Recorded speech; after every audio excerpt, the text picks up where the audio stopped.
Hello and welcome back to Good Dreams.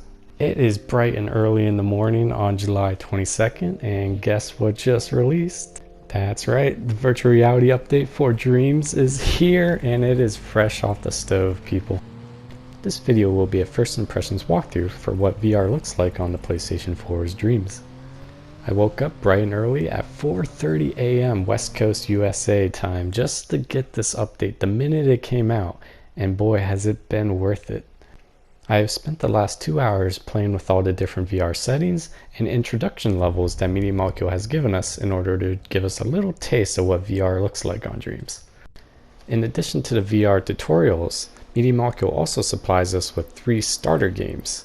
The first being a little box puzzle where you have to rotate and push up the levers in order to allow the little boxes to traverse along the maze in order to escape. I actually really enjoyed this one. It's really cute and amusing, and while there's not too many levels, the difficulty does increase and you can really see the potential of some really complex VR puzzles that could be had in the future.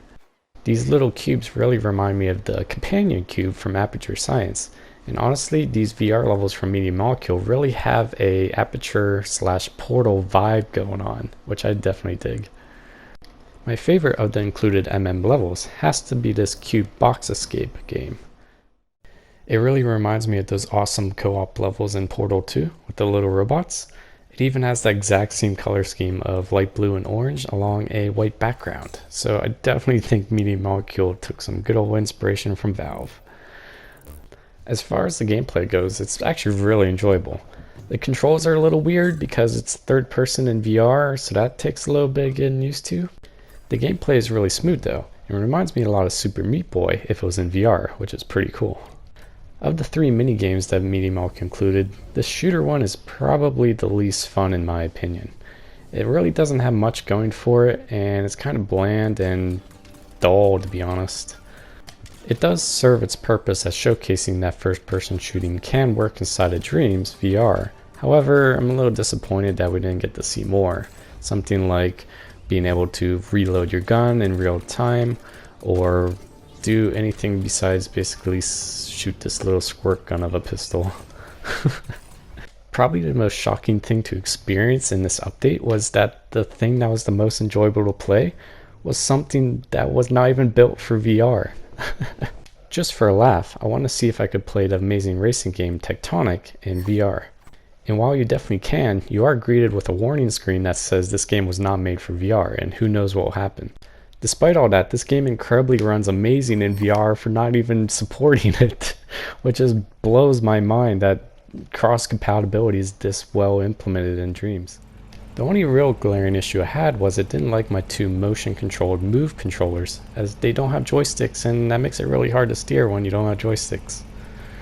However, that issue was quickly corrected by simply turning on my DualShock 4 and playing that way with VR, and that works just fine. It's really amazing to see the level of detail you can appreciate when you're playing with VR, rather than just playing on a traditional television screen. Every jump and turn just feels that much cooler in virtual reality. And honestly, this was my favorite part about the virtual reality updates so far. Playing games like this that aren't even made to be in virtual reality, which is just so cool. Like, just look how incredible this upcoming set piece is.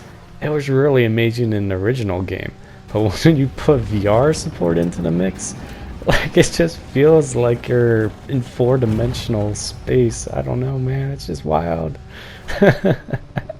And I cannot gush over this any more than I already have. This is what makes me so happy about Dreams having VR support. The community is just going to go bananas over this, and I can guarantee you this is just a very, very small taste of what's to come in the future, and I am so excited.